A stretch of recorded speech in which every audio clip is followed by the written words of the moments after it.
जी सुनिए, राहुल का टिफिन दे आइए उसके ऑफिस में। राहुल की माँ बोली, क्या राहुल आज साथ में टिफिन लेकर नहीं गया? आज उसके ऑफिस में मीटिंग थी बॉस के साथ सवेरे सवेरे, इसलिए बिना टिफिन के ही वो चला गया। ठीक है, मैं दे आता हूँ। राहुल के पिता तैयार होने के लिए कमरे में चले गए। एक दिन पहले, माँ, मेरे दोस्त के पिताजी भी टीचर थे। उन्होंने देखो कैसे आलीशान बंगला खरीदा है। नहीं तो मेरे पापा, हम आज भी इस किराए के मकान में रहते हैं। राहुल गुस्से से बोला। राहुल, तुम्हें पता नहीं शायद, पर तुम्हारे पापा घर में सबसे बड़े थे, इसलिए 2 बहन और 2 भाइयों की शादी उन्हें ही करनी थी, और साथ में तुम्हारी पढ़ाई का खर्चा, और तुम्हारी बड़ी बहन की शादी भी तो थी। किसने किया ये सब? क्या फायदा इन सब का? उनके भाई बहन अब बंगले में रहते हैं। कभी उन्होंने सोचा है कि अपना भाई किराए के मकान में रहता है तो उसके लिए एक छोटा सा घर खरीद के दे दे?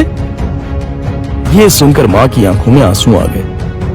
उन्हें समझ नहीं आ रहा था कि जन्म दिया बेटा अपने बाप के बारे में ऐसी बातें कर रहा है। फिर माँ बोली, तुम्हारे पिता ने अपना कर्तव्य निभाया, अपने भाई बहनों से कभी किसी चीज की उम्मीद नहीं की।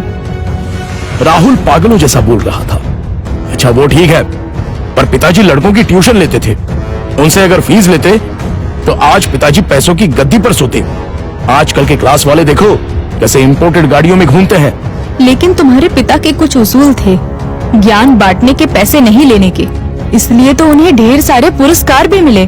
पता भी है तुम्हें? ये सुनते ही राहुल जोर से चिल्लाया, क्या फायदा इन पुरस्कारों का? क्या उनसे हमारा मकान बनेगा?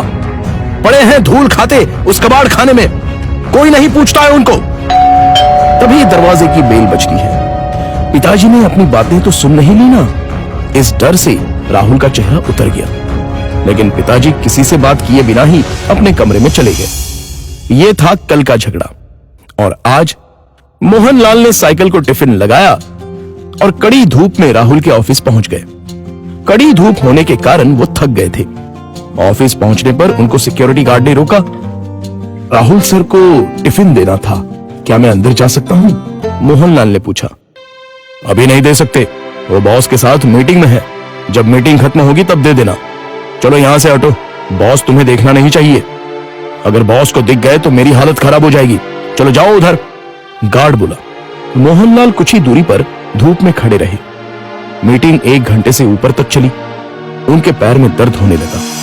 तभी ऑफिस के केबिन का दरवाजा खुलने की आवाज आई। बॉस के पीछे पीछे राहुल भी आया। धूप में खड़े हुए पिताजी को देखकर वो मचलाया। चलते चलते बॉस की नजर मोहनलाल पर पड़ गई। गाड़ी में बैठने की बजाय वो वहीं खड़े रहे। वो सामने धूप में कौन खड़ा है? उन्होंने गार्ड से पूछा। अपने राहुल साहब के पिता हैं, टिफिन देने आए थे। गार्ड डरते हुए बोला। बुलाओ उन्हें। राहुल घबरा गया, उसके पसीने छूट गए। उसे अपने पिता पर बहुत गुस्सा आया। गार्ड के बुलावे पर मोहनलाल अंदर आए। बॉस उनके पास गए और बोले, आप मोहनलाल सर हैं ना? सरकारी स्कूल में आप ही टीचर थे ना? हाँ, पर आप कैसे पहचानते हैं मुझे? कुछ समझने से पहले ही बॉस ने मोहनलाल के पैर छुए। राहुल और सब लोग ये देखकर हक्का बक्का रह गए। सर, मैं विजय, आपका स्टूडेंट था। आप मुझे पढ़ाने के लिए घर आते थे। हाँ, याद आया। बाप रे, तुम तो बहुत ही बड़े हो गए हो। विजय मुस्कुराया और बोला, सर आप यहाँ धूप में क्या कर रहे हैं? चलिए अंदर बैठते हैं, बहुत सारी बातें करनी है आपसे। सिक्योरिटी, तुमने इन्हें अंदर क्यों नहीं बिठाया? सिक्योरिटी ने शर्म के मारे गर्दन नीचे कर दी और बोला, सॉरी सर, गलती हो गई। इस पर मोहनलाल बोले, इसमें इसकी कोई गलती नहीं है, आपको डिस्टर्ब ना हो इसलिए मैं ही बाहर खड़ा हुआ था। ओके। विजय ने मोहनलाल का हाथ थामा और उनको अपने कैबिन ले गया। बैठिए सर, अपने कुर्सी की तरफ उंगली करते हुए विजय बोला। नहीं, ये कुर्सी तो तुम्हारी है। मोहनलाल हिचकिचाहट से बोले, सर आपकी वजह से ही तो ये कुर्सी मुझे मिली है, इसलिए इस पर सबसे पहले आपका हक बनता है। विजय ने जबरदस्ती मोहनलाल को अपनी कुर्सी पर बिठाया। शायद आपको पता नहीं, लेकिन अगर सर नहीं होते तो आज ये कंपनी नहीं होती और मैं अपने पिता के साथ उनकी दुकान में बैठा रहता। विजय ने अपने साथियों से कहा। राहुल और मैनेजर आश्चर्य से देखते ही रह गए। स्कूल के टाइम मैं एक एवरेज स्टूडेंट था, मुझे पढ़ाई में दिलचस्पी नहीं थी।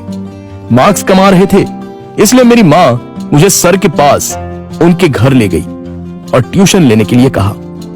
पर सर के घर पर जगह नहीं थी, इसलिए वो हमारे घर आकर मुझे पढ़ाने लगे। लेकिन सर ने कभी फीस नहीं ली। सर के पढ़ाने के तरीके से फिर धीरे धीरे मुझे पढ़ाई में रुचि आने लगी और मैंने 10वीं में दूसरा नंबर लाया। ये देखकर तो मैं हवा में उड़ने लगा। My goodness! पर सर ने कभी आपसे फीस नहीं ली? मैनेजर ने पूछा। मैं मां के साथ मिठाई लेके सर के घर गया। मां ने 50,000 का चेक सर को दिया, लेकिन उन्होंने वो नहीं लिया। तब सर ने एक बात कही थी जो आज भी मुझे याद है। सर ने कहा था, मैंने कुछ नहीं किया, आपका बेटा ही होशियार था।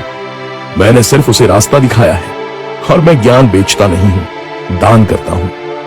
फिर मैंने 12th करने के बाद MS किया और अमेरिका जाकर पढ़ाई की और वापस आने के बाद ये कंपनी स्टार्ट की। एक पत्थर को सर ने हीरा बना दिया। सर, आपको सच में दिल से प्रणाम। मोहनलाल की आंखों में आंसू आ गए। यह सच में कमाल की बात है। बाहर दुनिया में पढ़ाई का बाजार चल रहा है और इन्होंने बिना फीस लिए पढ़ाया। मान गए सर आपको। ऐसे लोग उसूल के पक्के होते हैं। इन्हें पैसों की और पुरस्कार की भी चाह नहीं थी। इन्हें तो बस अपने स्टूडेंट का भला हो, यही दिन रात सोचते थे। सही कहा सर आपने। ऐसे लोग तो दुनिया में बहुत ही कम होते हैं। सर, क्या आज आप उसी किराए के मकान में रह रहे हो? मोहनलाल की जगह राहुल ने ही जवाब दिया। हाँ सर, उसी किराए के मकान में रहते हैं। आज मैं अपने सर को गुरु दक्षिणा दूंगा। इस शहर में मेरे कुछ फ्लैट्स हैं, उसमें से एक फ्लैट मैं आपके नाम कर रहा हूं। विजय ने कहा। क्या? मोहनलाल और राहुल एक ही साथ बोले। इतनी बड़ी गुरु दक्षिणा मुझे नहीं चाहिए। मोहनलाल बोले, सर प्लीज ना मत कहिए। काम के चक्कर में मैं अपनी गुरु दक्षिणा देना भूल गया था। बहुत बहुत शुक्रिया सर। शुक्रिया मुझे नहीं, अपने पिता को कहो और मुझसे एक वादा करो कि तुम अपने पिता के अंतिम सांस तक उनके साथ रहोगे। हाँ सर, मैं वादा करता हूं। राहुल इमोशनल हो गया और उसकी आंखों से आंसू आ गए।